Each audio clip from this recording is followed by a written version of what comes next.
بسم اللہ الرحمن الرحیم۔ السلام علیکم دوستو، آج میں آپ کو بتاؤں گا کہ ڈیپ لرننگ کا ماڈل بنانے سے پہلے آپ کو کون کون سا امپورٹنٹ سٹیپس کو فالو کرنا پڑے گا، اور اس حوالے سے میں آپ کو بتاؤں گا شارٹ میں۔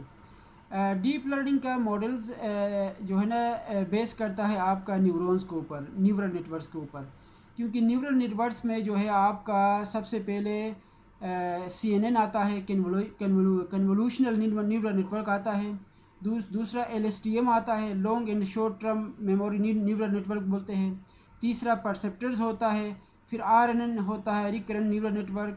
اچھا، اس طرح کی تقریباً بے شمار جو ہے نا آپ کا ڈیپ لرننگ کے الگوریزمز کو استعمال یا نیورونز کو استعمال کرنا ہوتا ہے، نیورل نیٹ ورکس کو استعمال کرنا پڑتا ہے۔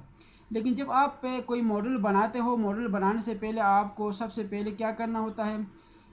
پہلا امپورٹ آل ریکوائرڈ لائبریریز، تمام لائبریریز کو آپ کے جو ہے نا جوپیٹر نوٹ بک کے اندر جو ہے نا امپورٹ کرنا ہوتا ہے، جس میں آپ کا کیرس لائبریری ہو گیا، پنڈاس لائبریری ہو گیا، میٹ پلوٹلب ہو گیا، سائکٹ لرن ہو گیا، ٹینسر فلو ہو گیا اور نمپائی ہو گیا۔ یہ جو ہے نا تمام لائبریریز کو جو ہے نا امپورٹ کرنا ہوتا ہے آپ کے جوپیٹر نوٹ بک میں۔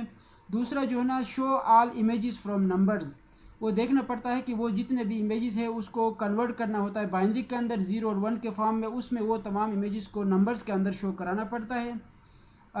تیسرا جو ہے نا آپ نے کیا کرنا ہوتا ہے، اس ڈیٹا کو لوڈ کرنا ہوتا ہے، لوڈ کرنے کے بعد پھر وہ چیک کرنا پڑتا ہے کہ وہ ڈیٹا صحیح طریقے سے لوڈ ہوا ہے، اس کے اندر سے جو ہے نا جو مسنگ ویلیوز ہے یا پھر جو ہے نا انسائٹس صحیح طریقے سے نکل گئے ہیں، وہ تمام چیزیں چیک کرنا پڑتا ہے۔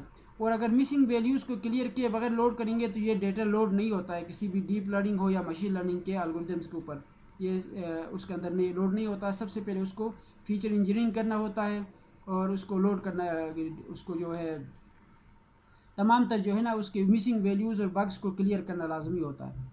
اچھا، چوتھا جو ہے آپ کا فیچر انجینئرنگ کرنا، اسکیلنگ کرنا ہوتا ہے، فیچر اسکیلنگ کرنا پڑتا ہے۔ پانچواں جو ہے آپ کا build first neural network, اسی کے اوپر ہمیں سب سے پہلے نیورل نیٹ ورک کو بنانا پڑتا ہے۔ وہ دیکھنا پڑتا ہے کہ ہمیں LSTM کو ڈیولپ کرنا پڑے گا اس کے اندر، یا پھر ہمیں CNN کو کرنا پڑے گا، یا پرسیپٹرز کو بند کرنا پڑے گا، یا RNN کو، یا کسی اور مطلب جو ہے نا نیورل نیٹ ورکس کو یا اس الگوریتم کو چلانا پڑے گا۔ اچھا، چھٹا جو ہے آپ کا ٹرین ماڈل کو ٹرین کرنا ہوتا ہے۔ ساتواں ٹیسٹ اینڈ ایویلویٹ ماڈل، اس کو ٹیسٹنگ کرنا پڑتا ہے، پھر ایویلویشن کرنا پڑتا ہے ماڈل کی۔ آٹھواں کنفیوژن میٹرکس کو کلیئر کرنا ہوتا ہے۔